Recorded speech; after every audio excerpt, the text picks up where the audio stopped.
বাংলাদেশের ফুটবল সংস্কৃতি বরাবরই আবেগময় উন্মাদনায় ভরপুর, কিন্তু বিশ্বের ফুটবলের মঞ্চে আমাদের প্রতিনিধিত্ব সেই স্বপ্ন এখনো ধরাছোঁয়ার বাইরে।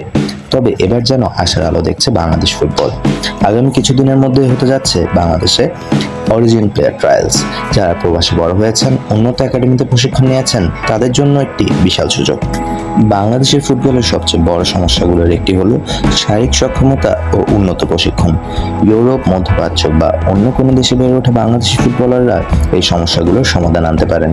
তাদের শারীরিক গঠন, পাসিং, গেম রিডিং এবং উন্নত একাডেমিক ট্রেনিং আমাদের দেশের খেলোয়াড়দের থেকে অনেক এগিয়ে। ফুটবল শুধু প্রতিভার খেলা নয়, এটি পরিকল্পিত গেম প্লে, উন্নত প্রশিক্ষণ ও কৌশলের সংমিশ্রণ। বাংলাদেশে বর্তমানে তেমন পর্যায়ের একাডেমি নেই যেখানে বিশ্বমানের ফুটবলার তৈরি করা যায়, কিন্তু যারা বাইরে থেকে আসছেন তারা ইতিমধ্যেই সেই ট্রেনিং পেয়েছেন।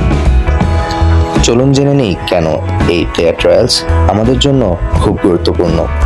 1. শারীরিকতা ও দক্ষতা। বাংলাদেশে আমাদের বৈশ্বিক অবস্থানের কারণে আমাদের উচ্চতা ও শারীরিক গঠন দুর্বল। এটি আমাদের কোনো দোষ নয়, তবে এটি এমন একটি ক্ষেত্র যেখানে আমাদের উন্নতি করতে হবে। আমরা বড় দলের খেলোয়াড়দের দেখতে পাই যারা তাদের লম্বা এবং শক্তিশালী খেলোয়াড়দের আক্রমণ ও প্রতিরক্ষায় ব্যবহার করে। আমাদের শারীরিকতার অভাবে আমরা এটি ব্যবহার করতে পারছি না। 2. ফুটবল সংস্কৃতি। যদিও ফুটবল আমাদের দেশের সবচেয়ে জনপ্রিয় খেলা, আমরা এখনো একটি প্রপার ফুটবল সংস্কৃতি গড়ে তুলতে সক্ষম হইনি। অন্য দেশগুলোতে আমরা ক্লাব এবং শহরের মধ্যে যে প্রতিদ্বন্দ্বিতা দেখতে পাই তা বাংলাদেশের ফুটবলে নেই।